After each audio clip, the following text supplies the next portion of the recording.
투자 판단의 최종 책임은 투자자 본인에게 있습니다. 안녕하세요. 오늘 저희와 함께 깊이 파고들 자료들은요.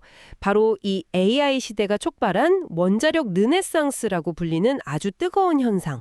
그리고 또 이 열기 속에서 JP모건 투자은행이 내놓은 조금은 신중한 분석을 담은 블룸버그 기사, 또 관련 자료들입니다. 네, 요즘 정말 이 얘기가 많죠. 그렇죠. AI, 특히 그 방대한 데이터를 처리하는 데이터 센터 있잖아요. 네네. 이게 뭐 전기를 어마어마하게 소비한다고 하죠. 그래서 이걸 감당할 저탄소 고효율 에너지원으로 원자력이 다시금 주목받고 있다는 거고요. 맞습니다. 근데 이게 정말 과연 원자력이 가까운 미래, 그러니까 뭐 AI가 폭발적으로 성장하는 바로 지금 이 시점에 현실적인 해결책이 될 수 있을까? 아니면 혹시 시장의 기대가 너무 앞서 나가고 있는 건 아닐까? 이런 질문들이 나오고 있는 것 같아요. 네, 충분히 나올 수 있는 질문입니다. 그래서 이번 시간에는 여러분께서 공유해 주신 이 자료들을 좀 바탕으로 해서요. 원자력이라는 이 뜨거운 감자를 둘러싼 기대, 또 현실, 그 사이의 복잡한 지점들을 좀 같이 탐색해 보려고 합니다. 네, 좋습니다. 특히 시장의 전반적인 열광적인 분위기하고는 약간 좀 다른 목소리를 내고 있는 JP모건의 분석에 주목을 해서요. 그 근거는 대체 뭐고 이게 어떤 의미를 갖는지 좀 집중적으로 파헤쳐 보려고 해요. 네. 저희 목표는 결국 청취자 여러분께서 이 복잡하게 얽히고 설킨 에너지 지형도랄까요? 이걸 좀 명확하게 이해하실 수 있도록 돕는 데 있습니다. 네, 아주 시의적절한 주제인 것 같습니다. 자, 그럼 먼저 왜 이렇게 갑자기 원자력이 다시 뜨거운 관심의 중심에 서게 됐는지 그 배경부터 좀 짚어보죠. 네, 역시 핵심 동력은 AI, 맞죠? 그렇죠. AI를 빼놓고는 이야기가 안 되죠. 자료에 따르면 AI 기술을 구현하고 특히 그 거대한 데이터 센터를 운영하는 데는 정말 막대한 양의 전기가 필요하다고 해요. 네, 상상 이상이라고 하더라고요. 네. 그래서 이걸 안정적으로 공급하면서 동시에 또 탄소 배출까지 줄여야 하잖아요. 네, 그게 중요하죠. 이 두 가지를 만족시킬 수 있는 강력한 대안으로 원자력이 다시 급부상했다. 뭐 이런 분석인 거죠. 맞습니다. 저탄소이면서도 안정적인 대규모 전력 공급원으로는 사실 원자력만 한 게 잘 없으니까요. 실제로 시장 반응을 보면 이건 뭐 정말 뜨겁다는 말로는 부족할 정도예요. 그렇죠. 주가 움직임만 봐도 그렇죠. 제공해 주신 자료를 보니까 그 오클로 잉크라는 원자력 기술 기업 있잖아요. 네, SMR 관련해서 주목받는 곳이죠. 여기 주가가 무려 500% 이상 폭등했다고 하고요. 500%요? 와, 네. 그리고 관련 상장 지수 펀드, 그러니까 MBIS 글로벌 우라늄 및 원자력 에너지 지수, 이것도 70% 넘게 상승했다고 합니다. 와, 70%면 정말 대단한 상승세네요. 그러니까요. 마치 시장은 이미 원자력의 시대가 왔다 이렇게 확신하는 듯한 그런 분위기인 거죠. 네, 그런 기대감이 팽배해 있는 건 사실입니다. 울프 리서치 분석에서도 나왔듯이 AI 관련된 대규모 투자가 앞으로 계속될 거라는 전망이 나오면서 이게 관련 주식 시장을 움직이는 가장 중요한 힘이 되고 있는 상황인 것 같아요. 네, 바로 그 지점입니다. 바로 거기서 JP모건의 첫 번째, 그리고 어쩌면 가장 핵심적인 우려가 제기되는 것 같아요. 아, 어떤 우려인가요? JP모건의 그 글로벌 기업 자문제표, 라마 바리안 카발이라는 분의 지적을 좀 빌려보자면요. 네. 새로운 전력 수요는 지금 당장 아주 빠르게 현실화되고 있는데 새로운 원자력 공급은 시간이 아주 오래 걸린다. 이 근본적인 시차, 타임렉 문제라는 겁니다. 시차 문제, 수요는 지금인데 공급은 한참 뒤다. 그렇죠. 구체적으로 좀 더 들여다보면요. AI 데이터 센터 확충 같은 걸로 인해서 추가로 필요한 전력 수요는 앞으로 한 3년에서 5년 사이 이때 폭발적으로 증가할 걸로 예상이 돼요. 3년에서 5년이요? 굉장히 짧은 시간인데요. 네, 아주 급격하게 늘어날 거라는 거죠. 그런데 아시다시피 전통적인 대형 원자력 발전소를 새로 짓는 데는 어떻습니까? 부지 선정부터 시작해서 설계, 인허가, 건설, 시운전까지 최소 10년 혹은 그 이상이 걸리는 초장기 프로젝트거든요. 그렇죠. 10년은 정말 기본으로 잡아야 하는 거고 더 걸리는 경우도 많았고요. 맞습니다. 그러면 3단에서 5년 안에 필요한 전기를 10년 이상 걸리는 프로젝트로 감당하려고 한다? 이게 뭔가 시작부터 좀 안 맞는 느낌인데요. 정확합니다. 바로 그겁니다. JP모건이 지적하는 핵심적인 엇박자가 바로 이거예요. 엇박자. 네, 시장은 당장 5년 뒤에 폭발적인 수요를 보고 열광하면서 지금 주가를 막 끌어올리고 있는데 현실에서 원자력이라는 해결책의 삽은 빨라야 10년 뒤에나 땅을 팔 수 있다는 거죠. 아, 그 간극이 너무 크네요. 네. 그래서 현재 시장의 이런 뜨거운 열기는 이 근본적인 시간적 불일치를 간과하고 있거나 혹은 너무 먼 미래에 그것도 아직은 불확실한 가치를 지나치게 성급하게 현재 가치로 끌어와서 반영하고 있을 수 있다. 이런 분석입니다. 이걸 미래 가치의 과잉 현재화라고 표현할 수도 있겠네요. 미래 가치의 과잉 현재화. 흥미로운 표현이네요. 네. 단기적인 수요 충격에 대해서 너무 장기적인 해결책의 가치를 그것도 너무 앞당겨서 그리고 또 과도하게 평가하고 있는 것 아니냐는 아주 날카로운 지적이라고 할 수 있습니다. 알겠습니다. 그러니까 시장의 기대는 하나를 찌르는데 실제 공급 시점은 한참 뒤에나 가능하다는 그 시차 문제. 이게 첫 번째 핵심 문제군요. 네, 그렇습니다. 그러면 그 시간적 불일치 외에 또 어떤 현실적인 어려움들이 있을까요? 단순히 시간만 지난다고 해서 다 해결될 문제는 아닐 것 같다는 생각도 드는데요. 맞습니다. 시간이 전부는 아니죠. 여기서부터 정말 흥미로워지는데요. 네. 앞서 언급했던 바리안 카발 대표는 현재 원자력 기술 자체가 아직 전성기를 누릴 준비가 되어 있지 않다. Not ready for prime time. 이렇게 좀 다소 직설적으로 평가를 합니다. 아직 준비가 안 됐다. 기술이요? 네. 특히 여기서 주목해야 할 점은 많은 기대를 한몸에 받고 있는 차세대 기술 있잖아요. 소형 모듈 원자로, SMR. 아, SMR이요? 네, 요즘 뉴스에 정말 많이 나오죠. 그렇죠. 그런데 이 SMR조차 아직 넘어야 할 산이 많다는 점입니다. SMR이라면 기존의 그 거대한 원자로 대신에 공장에서 규격화된 모듈을 생산해서 현장에서 조립하는 방식. 이론적으로는 건설 기간도 단축하고 비용도 절감할 수 있다고 알려진 그 기술 아닌가요? 네, 맞습니다. 이론적으로는 그렇죠. 근데 이게 아직 준비가 안 되었다는 건가요? 어떤 면에서요? 네, 이론성의 장점은 분명히 있습니다만 현실은 좀 더 복잡하다는 겁니다. SMR이 실제로 기존 대형 원전이나 혹은 다른 에너지원과 비교해서 비용 경쟁력을 갖추기까지는요, 앞으로도 몇 년의 시간이 더 필요하다는 것이 중론입니다. 아, 그러니까 아직은 경제성 측면에서 검증이 더 필요한 단계다? 그렇습니다. 아직은 좀 비싸다는 거죠. 상용화 초기 단계의 기술들이 흔히 그렇듯이요.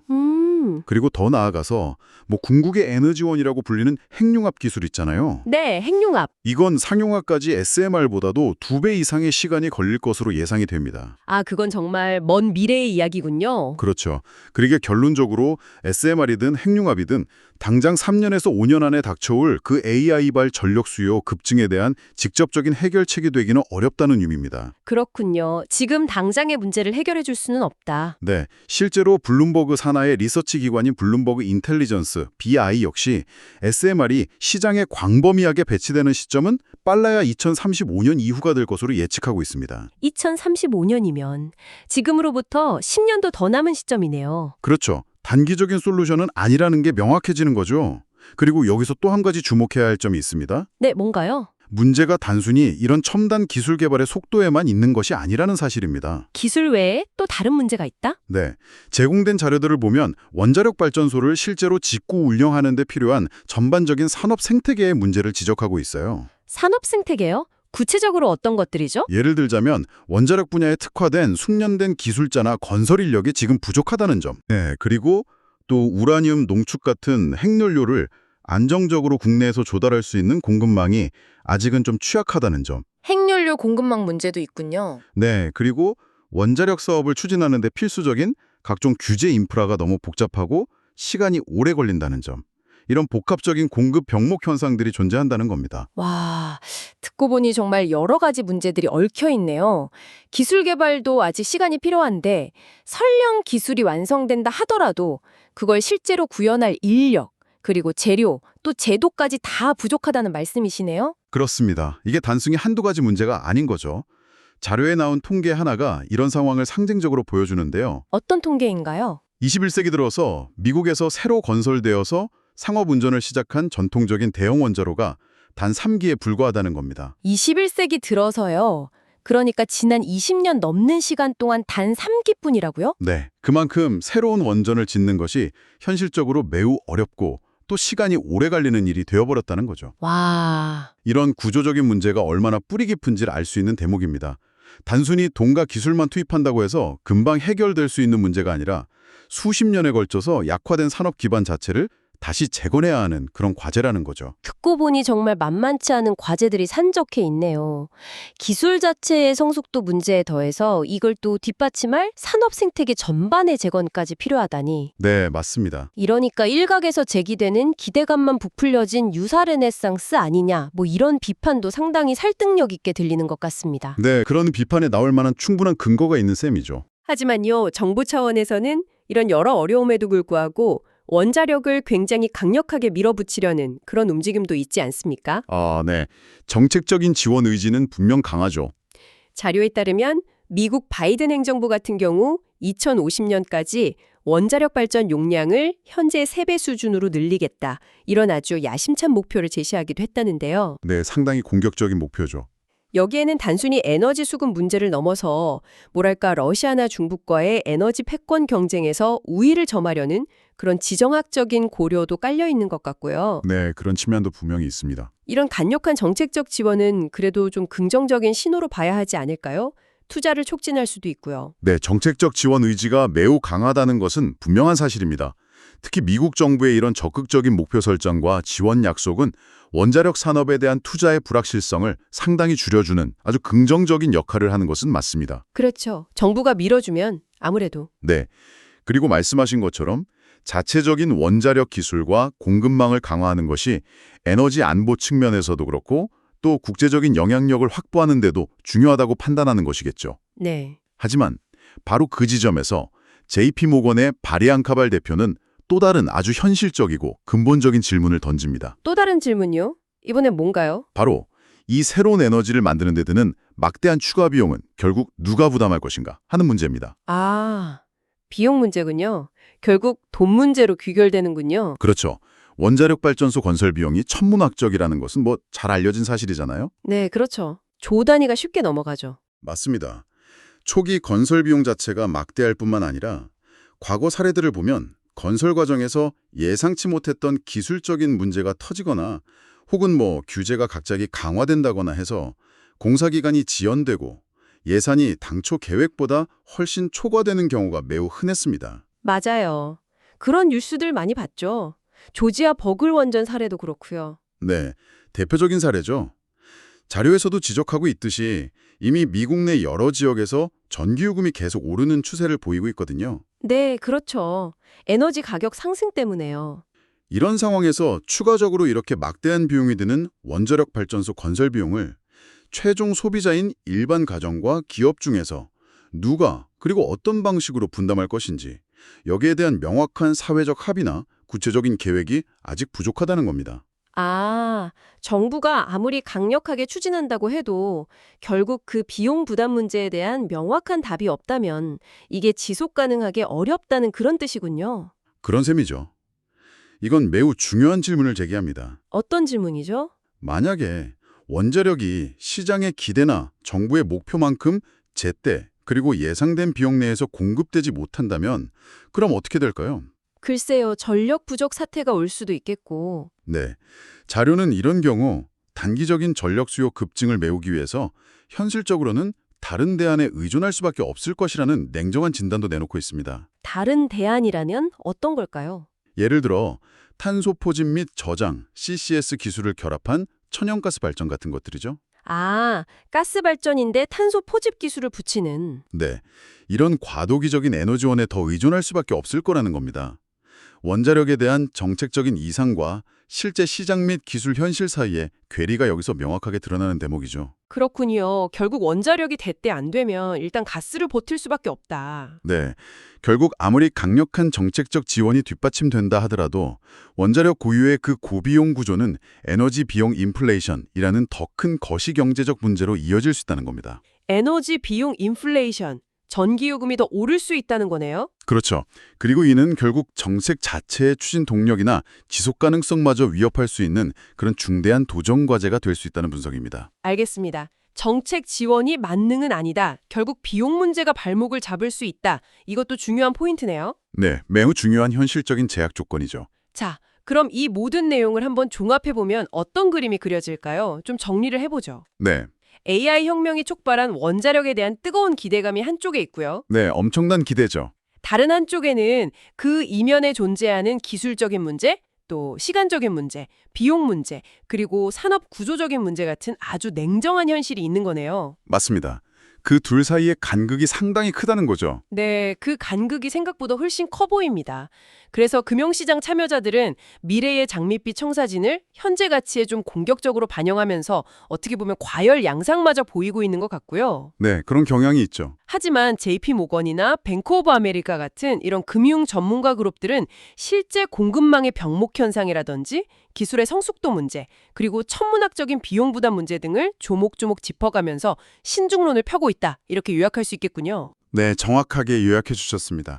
제가 볼 때 가장 중요한 핵심은 단기적으로 우리가 마주한 현실과 또 중장기적으로 추구해야 할 가능성을 냉철하게 구분하는 시각인 것 같습니다. 단기적 현실과 중장기적 가능성을 구분한다. 네, 자료 분석에 따르면 AI가 당장 필요로 하는 향후 3년에서 5년 사이에 그 폭발적인 전력 수요 증가를 현재 원자력 기술 수준이나 공급 능력만으로 해결해 줄 것이라는 기대는 현실성이 좀 낮아 보인다는 겁니다. 네, 그건 확실히 그런 것 같네요. 시간이 너무 부족하죠. 그렇죠. 그렇다고 해서 원자력 자체의 미래가 뭐 어둡다. 이렇게 단정할 수는 없는 거겠죠? 물론입니다. 그건 절대 아닙니다. 중장기적인 관점에서 보면 원자력은 미래의 저탄소 에너지 믹스를 구성하는 데 있어서 매우 중요한 역할을 수행할 잠재력을 분명히 가지고 있습니다. 네, 잠재력은 분명히 크죠. 기후변화 대응이라는 전지구적인 과제와 또 안정적인 에너지 공급이라는 현실적인 필요, 이 두 마리 토끼를 잡기 위한 현실적인 선택지 중 하나는 분명합니다. 맞습니다. 다만 중요한 것은 그 잠재력을 현실로 만들어내기까지의 과정은 결코 순탄치 않을 것이라는 점, 이걸 명확히 인지해야 한다는 겁니다. 과정이 험난할 것이다. 네. 앞서 저희가 계속 논의했던 것처럼 SMR 같은 차세대 기술의 성공적인 상용화, 그리고 비용 경쟁력 확보 문제, 네. 또 수십 년간 위축되었던 관련 공급망과 인력을 체계적으로 재건하는 문제, 네, 그것도 큰일이죠. 그리고 천문학적인 초기 투자 비용과 사회적 수용성 문제 해결 등등 정말 수많은 복잡하고 어려운 난제들을 넘어서야 하는 아주 길고 험난한 여정이 될 것이라는 거죠. 정말 과제가 많네요. 네. 따라서 JP모건의 분석은 원자력 기술 자체에 대한 근본적인 비관론이라기보다는요. 네. 현재 시장에 만연한 과도한 낙관주의에 대해서 경고등을 켜는 것이라고 봐야 합니다. 과도한 낙관주의에 대한 경고다. 네, 수요, 공급, 기술, 정책, 비용이라는 이 여러 복잡하게 얽힌 변수들을 종합적으로 고려해서 좀 균형 잡힌 접근이 필요하다는 현실주의적 제언으로 해석하는 것이 가장 타당해 보입니다. 현실주의적 재현. 원자력이 미래 에너지 시스템의 중요한 부분이 될 것이다라는 큰 방향성에는 동의하지만 아직 그 미래는 충분히 준비되지 않았다는 냉철한 현실인식이 바로 이 분석의 핵심이라고 할 수 있겠습니다. 알겠습니다. 방향은 맞지만 아직 갈 길이 멀다. 너무 앞서가지 말자. 이런 메시지로 이해하면 되겠군요. 네, 정확합니다. 오늘 저희는 AI 시대가 불러온 이 원자력 열풍과 그 이면에 감춰진 현실적인 과제들에 대해서 JP모건의 신중한 분석을 중심으로 좀 깊이 있게 탐색해 보았습니다. 네, 아주 흥미로운 논의였습니다. 시장의 뜨거운 기대와 기술적, 경제적, 또 구조적인 현실 사이의 복잡한 역학관계를 청취자 여러분께서 좀 입체적으로 이해하시는데 조금이나마 도움이 되었기를 바랍니다. 네, 그러셨기를 바랍니다. 마지막으로 청취자 여러분께 흥미로운 질문 하나를 던져드리면서 마무리할까 합니다. 어떤 질문인가요? 오늘 저희가 이야기 나눈 것처럼 원자력이 AI 붐으로 인한 단기적인 에너지 수요 급증에 직접적인 해결책이 되기는 좀 어렵다면요. 네, 그렇다면 향후 몇 년간의 이 에너지 공백, 이 빈틈을 메우기 위해서 우리가 미처 예상하지 못했던 어떤 다른 에너지 기술이나 혹은 혁신적인 솔루션이 의외의 주목을 받게 될 가능성은 없을까요? 예상치 못한 대안, 흥미로운 질문인데요. 예를 들면 에너지 저장 기술 ESS가 갑자기 획기적으로 발전한다든지 네, ESS 중요하죠. 혹은 데이터 센터 자체의 에너지 효율을 극적으로 개선하는 어떤 기술 혁명이 일어난다든지 그것도 가능성이 있겠네요. 이런 것들이 어떤 대안으로 떠오를 수 있을지 한번 각자의 관점에서 고민해 보시면 더욱 흥미로운 탐구가 되지 않을까 싶습니다. 네, 아주 좋은 질문인 것 같습니다. 미래는 항상 예상치 못한 방향으로 흘러가기도 하니까요. 그렇죠. 항상 여러분의 성공 투자를 기원합니다. 내용이 좋으셨다면 구독, 좋아요 부탁합니다.